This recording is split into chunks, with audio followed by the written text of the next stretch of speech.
Sveiki, mėly lankytojai, klausytojai, žiūrovai. Šiandien mes tęsime laidų ciklą apie internetą, nuotykius jame, žvaigždės ir viso to pasekmes. Su mumis Skirmantas Malinauskas, žinomas influenceris, televizijos žvaigždė, atletas paskutiniam žiniom. Ir žmogus, kuris praėjo daug visokio, jeigu galima tai pasakyti, mėšlo, kurdamas savo YouTube kanalą, kovodamas dėl sekėjų, dėl savo teisių ir už tai, kad jis kaip žurnalistas galėtų kalbėti visuomeniai, pasakyti tai, ką turi pasakyti. Ta prasme, suteikti informaciją, kurią daugelis bandė apriboti. Labas, labai smagu iš tikrųjų matyti, ačiū, kad pakvietei pasikalbėti. Nežinau, kad tai pradėsi, bet megztukas rudos spalvos labai tinka prie tokio pristatymo. Jo, aš manau, kad jis sutampa su Supermano krūtinės spalvomis, su specialiai. Ne, aš tiesiog užsidėjau, netgi lietuviškai reikėtų sakyti, apsivilkau šį megztuką atsitiktinai. Supratau. Taigi, žvaigždžių patirtis. Kiek dabar turi sekėjų? Kaip vertint, kaip skaičiuot? YouTube turiu daugiau negu 120 000 prenumeratorių, apie 65 000 žmonių sekančių mane Facebook'e turiu Instagramą nedidelį ten, apie 10 000, nors nelabai ten ką dedu. Ir su kokiam problemom susiduri? Aš kalbu šį kartą ne apie teisinės, ne apie turinio kūrimo, bet būtent bendravimas su sekėjais, sekėjų valdymas. Aš turiu labai griežtas... Negalima tai pasakyti, bendravimas su sekėjais. Galima ir taip pasakyti, todėl kad socialiniai tinklai daugeliu atveju leidžia tau labai lengvai spręsti problemas, kurios gali atsirasti, pavyzdžiui, realiam gyvenime, sunkiai sprendžiamos, turi žmonės, kurie galbūt kažkada tavo turinys patiko, paskui jie gali nusivilti, paskui jie gali supykti, paskui jie gali kaip nors ten prie tavęs gatvėje bandyti paaiškinti, kodėl tu neteisus. Socialiniai tinklai šiuo požiūriu yra patogesni. Tai aš turiu aiškias taisyklės, kas yra leistina, kas yra neleistina, savo paskyrų aš nenoriu šiukšlynų paversti, turbūt turėčiau gerokai daugiau sekėjų, bet gana drąsiai juos blokuoju, nors vėlgi, jeigu žmogus geranoriškas, visą laiką padiskutuosiu, skirsiu laiko, žodžiu, mano tikslas nėra kuo daugiau sekėjų, bet kai aš jų visai neturėjau, pavyzdžiui, YouTube'ą, kai pradėjau, man buvo labai svarbu, 100 000, 10 000, 100 000, visi šitie dalykai labai padėjo kurti tai, kas tapo mano darbu. O kaip keitėsi elgesys bendravimo su sekėjais? 5000, tu dar trokšti vis naujų? Aš praktiškai nebededu pastangų, kad jų būtų labai daug, tiesiog pasakau, kai YouTube'o įrašinėjo epizodus, kad jeigu patinka, prenumeruokite, bet čia yra du dalykai. Vienas dalykas yra psichologija auditorijos. Kai tu pradedi, tu esi nedidelis, mažas, tave visi nori palaikyti, tu esi toks kaip ir kiekvienas žiūrovas. Kai tu tampi dideliu, tada tu tampi toks kaip mainstreaminė žiniasklaida ir visi sako, žiūrėkit, kiekvienas žodis tavo turi būti labai pamatuotas, svarbus, tu ten kur nors suklydai, tave gali su žemėm sumaišyti ir panašiai. Tai aš turėjau įvairiausių situacijų, visi esam žmonės, tikrai galima kartais ir klaidų padaryti, žodžiu, įvairi tas mano patirtis yra. Bet antras dalykas yra, žmonės socialiniuose tinkluose dažnai bendrauja su draugais, artimaisiais, pažįstamais, tai aš tokios prabangos jau nebeturiu. Labai dažnai aš nepažįstu žmonių, kurie komentuoja, kurie spaudžia patinka, na ir tiesiog tai yra jau tokia vieša erdvė. Jeigu tai pagalvoti, pasižiūrėti, 120 000 žmonių YouTube arba 60 000 žmonių Facebook'e, na tai yra visai nemažo Lietuvos miesto skaičiai. Tai galima įsivaizduoti, kai tave seka tiek žmonių, kad tai pakeičia šiek tiek tavo bendravimą. Ir kaip pakeičia? Aš vėl grįžtu, bandau sugrįžti prie to, kaip tu jauties kaip žmogus ir kaip bendrauji. Kai tu turi keletą tūkstančių, kai turi 20 kartų daugiau. Tai turi, kai iš pradžių tavo nedėlis kaimelis, kur, grubiai tariant, kur tu išėjai ryte į gatvę su kava, visi su tam sveikinas, visi su tam pažįsta. Ir po to staiga tu atsiduri Panevėžio dydžio mieste, kur pro tave visi važiuoja į darbą ir tu su tai žmonėm turi bendrauti. Taip, tai aš savo esu pasakęs, kad aš nekeisiu bendravimo taisyklių, man patinka taip, kaip aš valdau savo socialinius tinklus. Tai pavyzdžiui, mano Facebookas jis yra asmeninė paskyra, ten rasi ir mano žmonos nuotraukų, ir mano vaikų nuotraukų, mano atostogos, ir ten lygiai taip pat šalia rasi kokių nors politinių analizių, įrašų ir panašiai, mano epizodų nuorodų. Tai šiuo atveju aš galvoju, kad ne aš turėčiau prisitaikyti, auditorija turi prisitaikyti. Patinka, nepatinka, kam nepatinka, tas neseka, viskas čia yra natūralu. Dabar, kai mes kalbam apie... Kaip sakai? Kiek Facebook'e sekėjų? 65 tūkstančius. Aš matai, vis tiek yra skirta, grubiai tariant, nedarbinė, o daugiau asmeninė erdvė.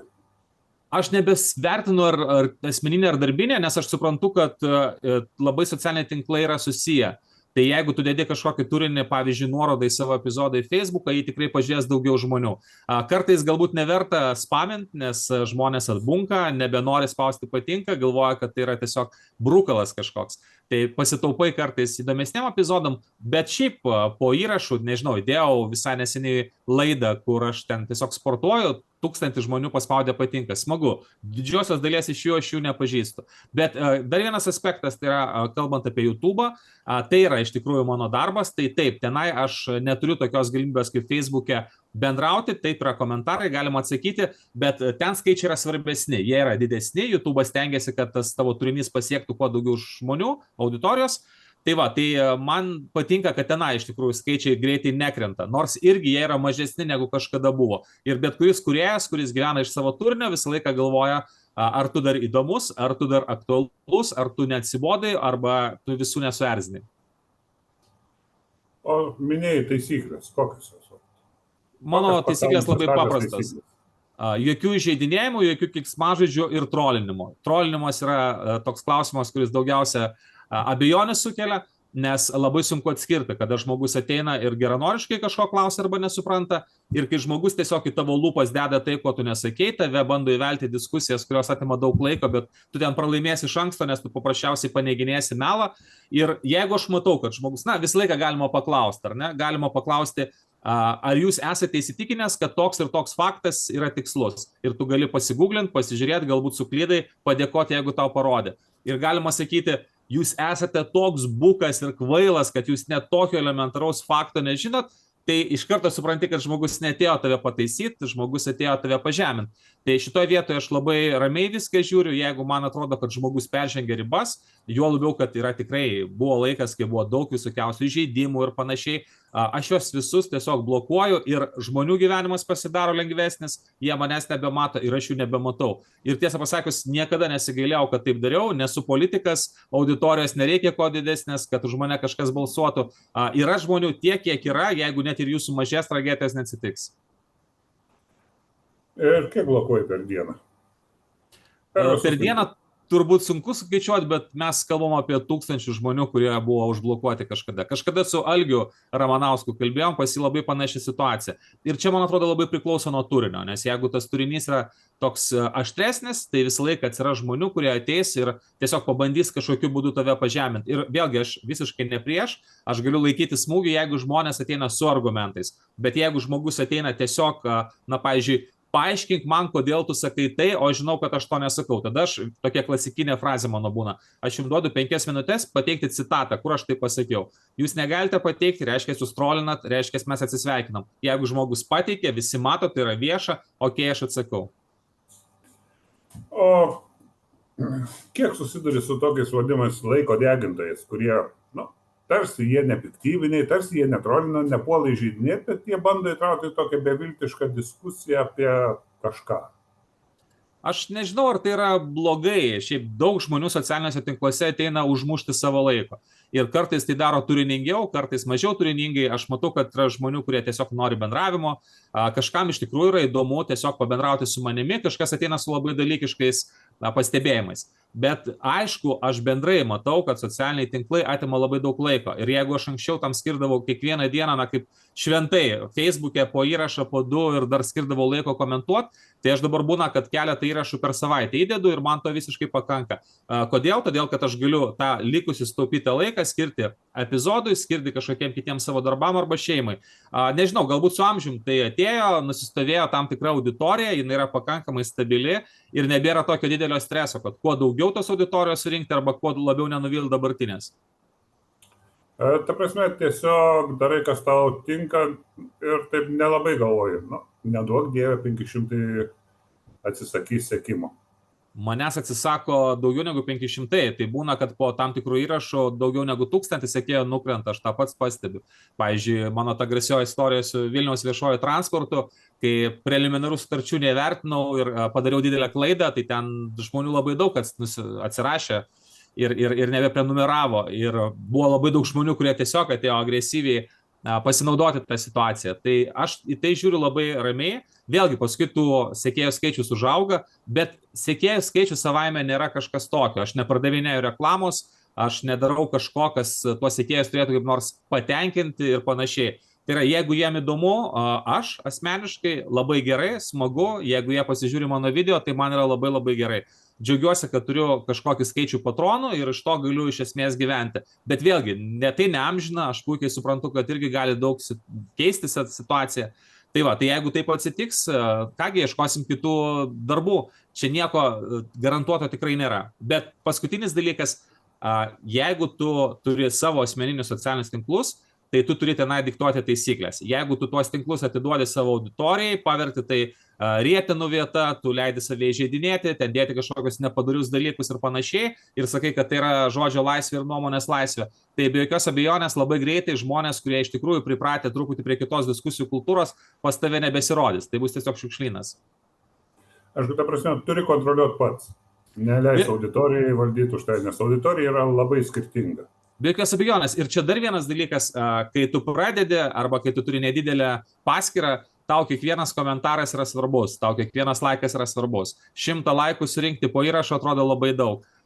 Bet kai tu turi 10 tūkstančių, 20 tūkstančių, 50 tūkstančių sekėjų, tiesą pasakius, visiškai nesvarbu, nei pavienis laikas, nei pavienis komentaras. Jeigu aš matau, kad man įtartina, kaip elgėsi žmogus, sakykime, jis man kokias nors žinutes keistas rašo, tu net nesupranti kartais, ko jis iš tavęs nori, vieną kartą prašo kažką gero, paskui kažką pikto, tu tiesiog sakai, gerai, atsiriboju, aš nenoriu su tavim bendrauti, aš nenoriu skirti laiko ir viskas. Tas žmogus manęs nebemato, aš jo nebematau. Tai be jokios abejonės, gyvenime mes, kai svečius į namus kviečiame, mes irgi turim savo taisyklės.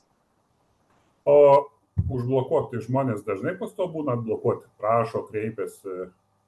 Čia ilga ir skausminga istorija, nes taip, tarp užblokuotų yra ir mano patronų, kurie rašo, aš kažką ten parašiau, tu gal nesupratai, aš tave palaikau, atblokuok. Problema, kad aš nežinau, kaip tai padaryti, nes pakeitė Facebookas algoritmus ir aš turiu tiek daug blokuotų žmonių, kad aš neberandu tam sąraše žmonių. Tai aš kažkada kalbėjau irgi su to pačiu Algiu Ramanausku, jisai sakė, ta pati problema. Tai aš sakau, kaip tu ją sprendė, sako, jeigu mes turim bent vieną bendrą draugą, tada reikia tokį chatą padaryti, kad jis man parašytų, pridėtų užblokuotą asmenį, aš tada galiu jį atblokuoti. O jeigu bendrų draugų neturim, tai aš tiesiog fiziškai nebegaliu to padaryti. Bet galų gale aš ir nenoriu. Jeigu žmogų blokavau, aš tikrai neblokuoju bet ko, reiškia, buvo priežastis. Tai galbūt tu pasikarščiavai, galbūt pasakėjai, ko nenorėjai pasakyti, bet šiuo atveju aš priėmiau sprendimą ir nežinau, kodėl turėčiau įkeisti. O kiek auditorija persidengia? Facebookas, YouTube'as, patronai? Aš kažkada pats norėjau gauti atsakymą į šį klausimą, bet galiu pasakyti, kad neturiu tokio atsakymo. Aš galiu pažiūrėti savo YouTube statistiką, tai kai aš pasidalinu nuorodą į epizodą, niekada daugiau negu 10% iš Facebooko neateina. Tai yra, anksčiau būdavo, kai pradėjau, aš turėjau didesnę Facebook paskyrą, tai ten 10 tūkstančių, o kanale buvo 1000, tai ten daugiau negu pusė ateidavo iš Facebooko.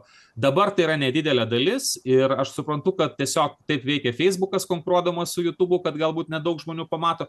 Bet kitas dalykas, aš manau, kad tiesiog tos auditorijos yra pakankamai skirtingos ir socialinių tinklų naudojimas yra skirtingas. YouTube'e mes ieškom kažkokios video informacijos, atsisėst, pažiūrėt, valgant ar tiesiog prieš miegą. Facebooką mes scrollinam nuolatos, pasižiūrėt kokios naujienos, kas pas ką atsitiko, kas kokią nuotrauką įdėjo, kaip ir Instagramą. O tarkim, pasirodymas tradiciniai medijoje, portaluose, televizijoje augina sekėjus, tą pajunti paskyrose savo? Aš nejaučiu bangų, bet aš manau, kad nebejotinai, nes tu tiesiog esi labiau atpažįstamas. Tai šitoje vietoje aš nemačiau, kad, pavyzdžiui, dingtų mano auditorija, jeigu aš nesirodau kurį laiką žiniasklaidai, nematau, kad atėjusi kažkokią laidą staiga padidėtų, bet bendras žinomumas yra svarbu, aš nebejoju tuo ir jeigu tu pasieki auditoriją, kurios tu nepasieki savo socialiniais tinklais, tai kodėl tai yra blogai? Bet ta prasme, tai nėra tokio tiesioginio, kad jeigu tu televizijoje staiga pradėjai daugiau rodytis, plus 5000 po kiekvienos laidos. Po kiekvienos laidos ne, bet aš esu įsitikinęs, tikrai man teko daug dirbti su žmonėmis, kurie patys pradeda socialiniuose tinkluose, ypač kalbant apie YouTube kanalus, tai jeigu tu neturi žinomumo, tai tau iš tikrųjų labai sudėtinga sekimą susirinkti. Taip, yra tam tikras turinys, kuris yra nišinis, kur galbūt susirasi žmonės, kuriuos domina būtent ta tema, bet aišku, tie žmonės, kurie dirbo žurnalistais, kurie galbūt buvo kažkokiose pareigose, kuriem teko kažką komentuoti ir kurie atpažįstami, jie turi didelį kozerį savo rankovėje ir gali išsitraukti. Nes žmonės jau žino, ko iš jų tikėtis, kam patinka, tas ateina, kam nepatinka, tas neateina, bet čia kaip politikoje, rinkimuose yra žymiai geriau turėti polarizuotą auditoriją, patinka, nepatinka, negu būti nežinomam. Tai šiuo atveju mano tokia situacija yra. Daliai aš patinku, daliai nepatinku, man visai pakanka tos dalies, kuri mane žiūri. O realus gyvenimas kiek susiję? Eini parduotuvę, eini į gatvę. Taip, ir susitinku dažnai su žmonėmis. Tai trukdo, padeda. Aš nebejaučiu to. Vienas dalykas, dažnai pasisveikinam, būna, sako Skirmantas arba Malinauskas, Vingio parke vaikšto, sutinku žmonės, tai dabar darysiu epizodą kaip tik apie tai, kaip pradėjome svorį, ten bus daug žmonių, kurie tiesiog sustoja pasikalbėti, aš sakau, gal galima jūs pafilmuoti. Aš neturėjau niekada kažkokių agresyvių išpuolių, būna tokių situacijų, kai galbūt pagėrę žmonės ateina, bet aš tada labai mandagiai tiesiog pasakau, kad skubu, be konflikto stengiuosi nueiti. Nes iš karto supranti, kad žmogus galbūt nepiktybiškai ateina, bet čia toks labai klasikinis atvejis būna, žmogus prie manęs prieina, noriu tau papasakoti kokią nors temą, aš neturiu tam laiko, greičiausiai ta tema man bus neįdomi ir aš anksčiau galbūt sustingčiau ir stovėčiau ir klausyčiau, dabar aš sakau, žiūrėkite, mano elektroninis paštas, parašykite, aš dabar neturiu laiko ir išeinu. Niekada neturėjau kažkokio išpolio prieš save, bet tiesą sakant, bandyčiau gintis ir jeigu ką yra teisėsauga ir taip toliau, man atrodo, mes dar negyvenam tais laikais, kad žmonės dabar dėl kažkokios laidos, epizodo ir taip toliau pradėtų gatvėse muštis. Aišku, ta prasme, tokių šeimai ar pačiam nebuvo, tarkim, vaikai. Mes visą laiką pasikalbam šeimoje, aš visą laiką sakau, kad jeigu yra grėsmė, tai nėra pavydalų grasinimų viešų arba kažkokių kabinėjimųsi gatvėje. Jeigu jau kažkas norėtų kažką blogo padaryti, tai greičiausiai darytų tai pasirinkęs laiką, kad būtų kuo mažiau įtarimų ir taip toliau. Čia bendrai gyvenime taip yra, kad jeigu kažkas jau labai nori tau pakenkti, tai jisai tau nepuls grasinti ir sakyti, dabar jau aš skirsiu savo laiką, kad su tavim kovočiau. O tai, kad ten man rašo kažkokius grasinimus Facebook'e, tai kiekvieną dieną aš labai retai pasižiūriu spam folderį, ten ateina labai daug žinučių ir kartais geras temas praleidžiu vien dėl to, kad nenoriu gaišti laiko sugerdamas visą neigiamą emocijas ir energiją, kuri tenai mane pasiekia. Ar ne? Nes žmonės dažniausiai rašo, kad aš netokių laikausi politinių pažiūrų, nors turbūt net nežino mano politinių pažiūrų. Padarai epizodą apie kokį nors žinomesnį žmogų, sako, jis labai geras, tu čia jo mažojo pirštuko nevertas. Žodžiu, visos tos įprastos istorijos tiesiog stengiasi ignoruoti, nes net ir blokuoti laiko gaila. O kaip psichologinė savijauta skiriasi? Kai buvo pradžia ir gaudavai tokias žinutės ir dabar.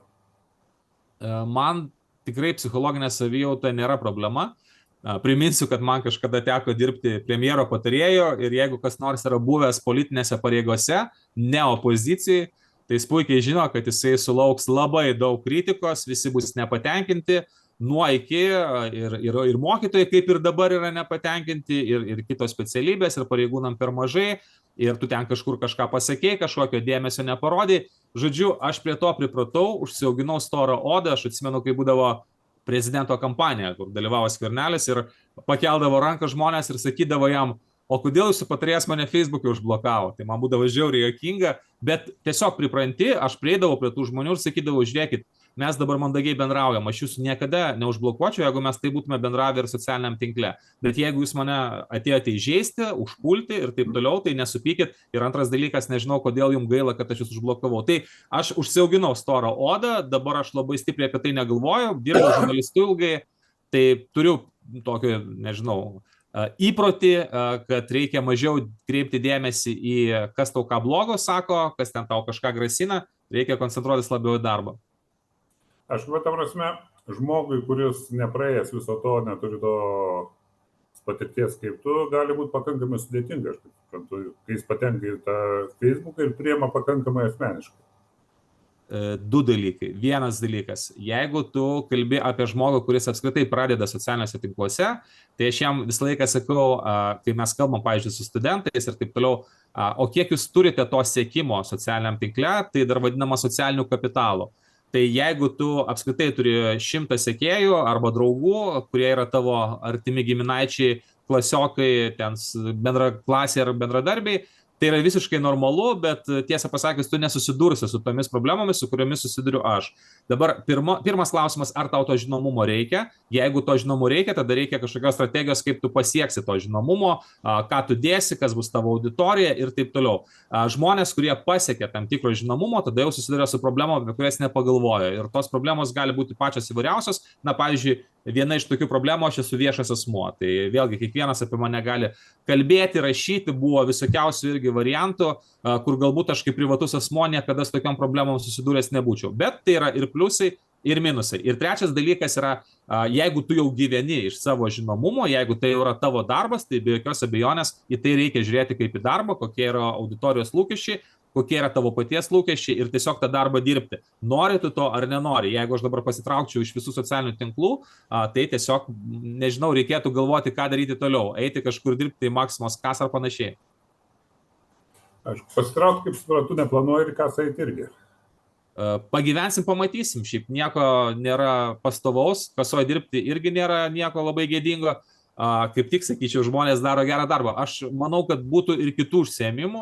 Gyvenime keičiau ne vieną darbą ir tiesą pasakius, nemanau, kad iki senatvės, iki pensijos darysiu tai, ką darau dabar. Bet kol yra žiūrinčių žmonių ir kol yra remiančių žmonių. Kažkur dingai, ar man tai pasirodė? Ar jūs mane girdit? Girdžiu, vėl. Matyt kažkas su internetu. Gali būti, mus bando išjungti. Čia turbūt. Irgi gali būti. Tai kol dar turit progą. Taip. O toks bjauriausias epizodas, kuris įstrigo, galbūt kainavo šiek tiek nervų ar nemigo naktį. Kas buvo? Taip, bjauriausias epizodas yra mano klaidos. Ir iš tikrųjų aš labai atidžiai žiūriu į kitus YouTube kanalus, apie tai kalbamės, iš tikrųjų, jeigu ten žmonės sąmoningai meluoja, kažkokios sąmokslo teorijos, man patinka rasti melą, nes iš tikrųjų labai dažnai, kai žmonės kalba tai, ko visiškai neišmano, tai dažniausiai privelia ten daug klaidų. Ir mano epizodas toksai buvo vienintelis, kurį aš pats ištryniau, be jokio teismo sprendimo ir taip toliau, visus teismus esu laimėjęs. Tai buvo būtent tas Vilniaus viešasis transportas, aš jį ištryniau, įrašiau naują epizodą, viską patikslinau, ten visos problemos atskleistos, prekyba postais ir taip toliau panašiai, bet aš neįvertinau preliminarių sutarčių. Tiesiog pamačiau sumą, tą sumą įvardinau kaip sudarytas sutartis, neįvertinau, kad tik tai maža dalis jų buvo įvykdyta. Tai aišku, tuo pasinaudojo kita pusė, aš vėlgi išsiunčiau klausimus tam pačiam Vilniaus viešajam transportui, laiku atsakymų negavau, tie atsakymai nukeliavo buvusiam mero patarėjui, mero patarėjas tai paviešino savo socialiniuose tinkluose, nors aš net nebuvau tų atsakymų gavęs ir aišku, aš supratau, kad tiesiog buvau sudaužytas, visi pasinaudojo mano klaida, bet šitoj vietoj aš pats tų klaidų turiu nepadaryti ir tokių šansų oponentam nesuteikti. O čia buvo pačio klaida, ar tiesiog buvo per didelis pasitikėjimas politikas? Čia buvo greičiau mano klaida, nes mano šaltiniai buvo taip pat susijęs su politika, mano seni pažįstami, viena auditorė, bet mano principas buvo aiškus.